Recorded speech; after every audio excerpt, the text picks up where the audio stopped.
Durante la sesión de hoy estaremos conversando sobre una excelente tecnología que es utilizada para optimizar las áreas de switching, tanto a nivel de acceso desde los data centers como a nivel de acceso, distribución y sobre todo muy utilizada en el core de la red, cuando entendemos sobre todo que la red, el campus de una organización es totalmente conmutada. Este tipo de tecnología se enmarca dentro del programa de certificación avanzado de Cisco, conocido como el CCNP, exactamente en su certificación de switching, conocido, su curso es conocido como CCNP Switch. En ese curso se ve en detalle el uso de esta excelente tecnología. Igualmente es parte esencial del core, de la tecnología core que se utiliza en el programa de certificación CCIE, Routing y Switching exactamente. En el CCIE de Routing and Switching, que es en realidad uno de las certificaciones más codiciadas por cualquier ingeniero de Cisco y una de las más demandadas actualmente en Internet. El concepto de Ether Channel juega un rol muy importante y parte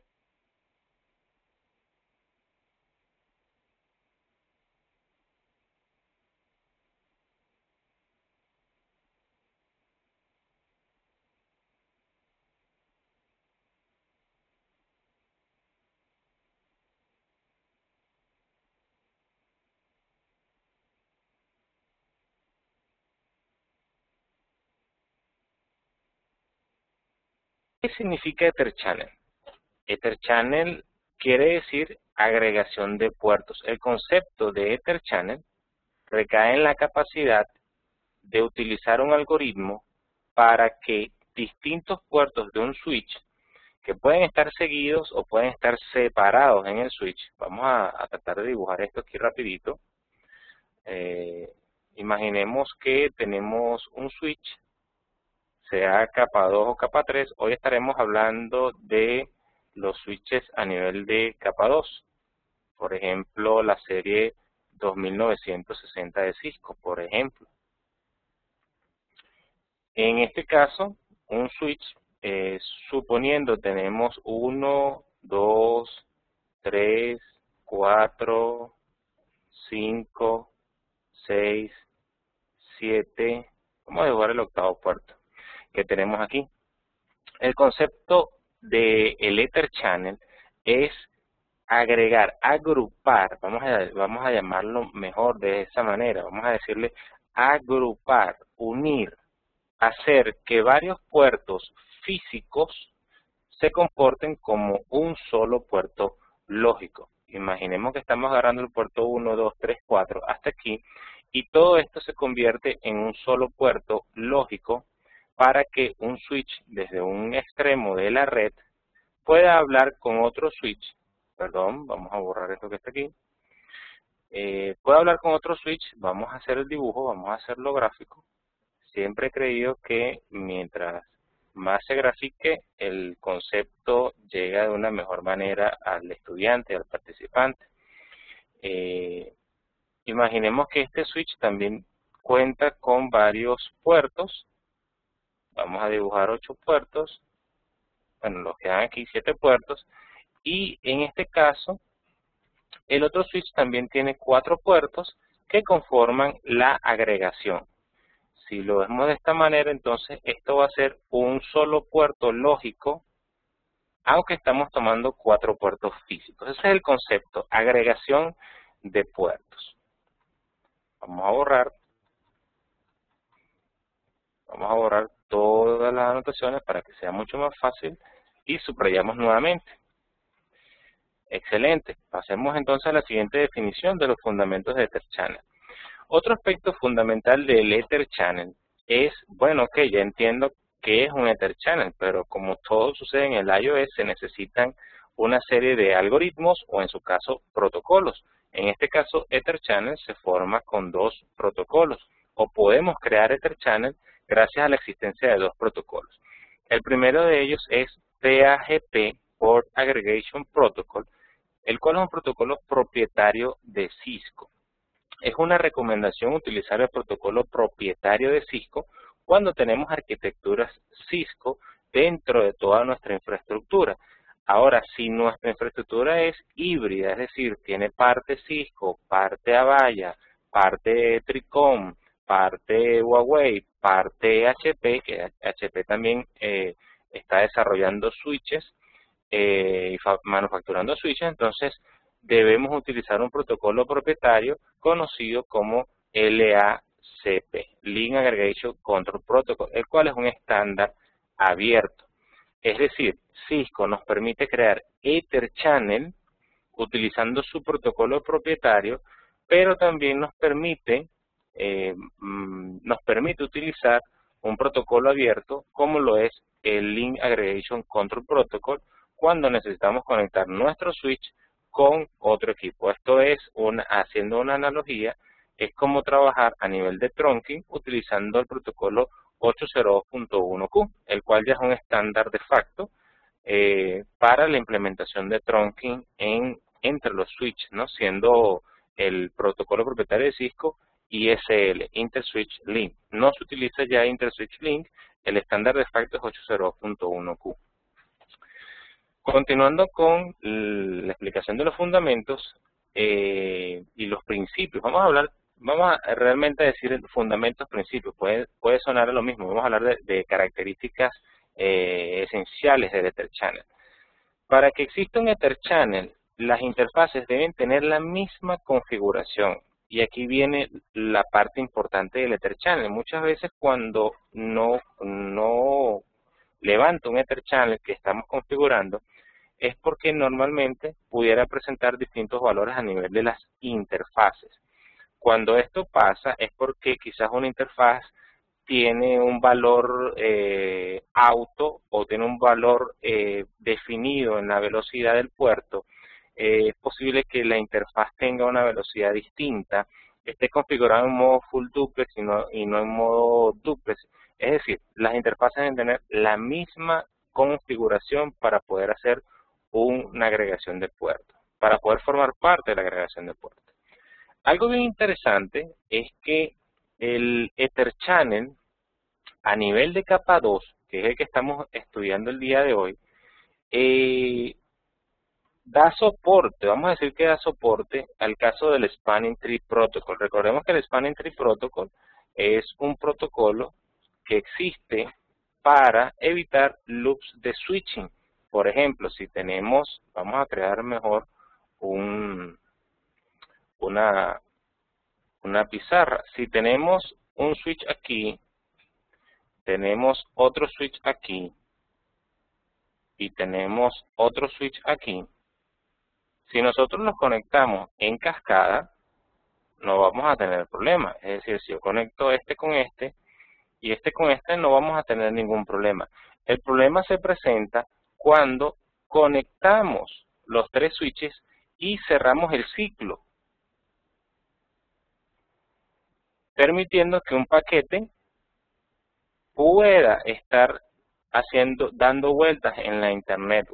En realidad, eso no pasa, es el ejemplo, y eso no pasa porque existe un protocolo que se llama Spanning Tree Protocol. Cuando hacemos Ether Channel, estamos haciendo algo como esto, que es agregación de puertos. El Spanning Tree Protocol a nivel de capa 2 sigue funcionando.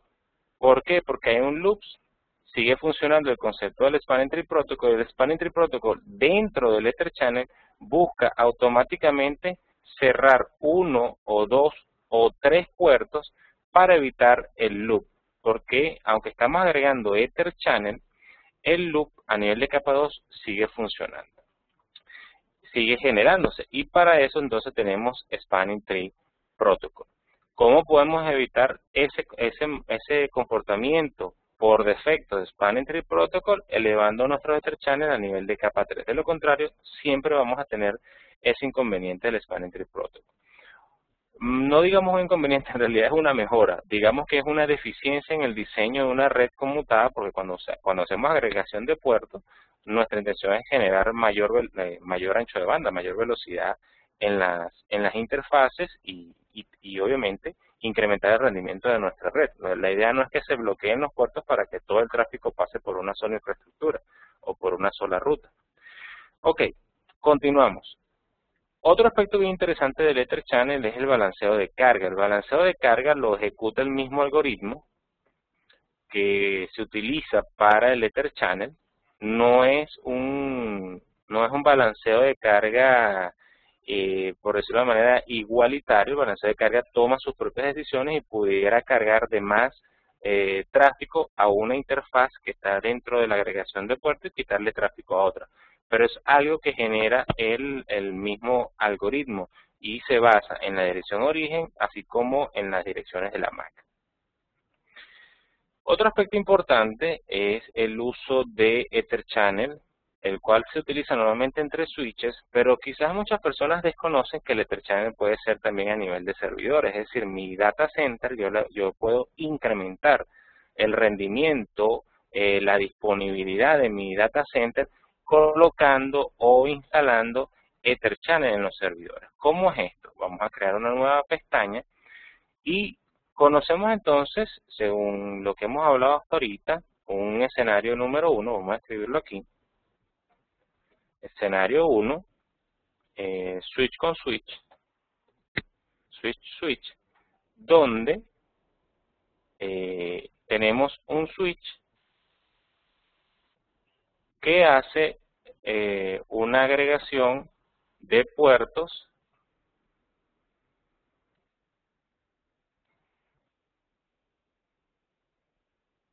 a nivel de capa 2, en este caso, repito, porque estamos hablando de switches a nivel de capa 2,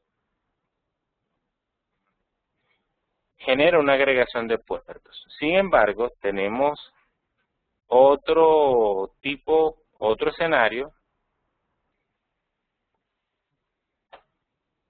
escenario 2, que es el escenario donde hablamos de switches con servidores.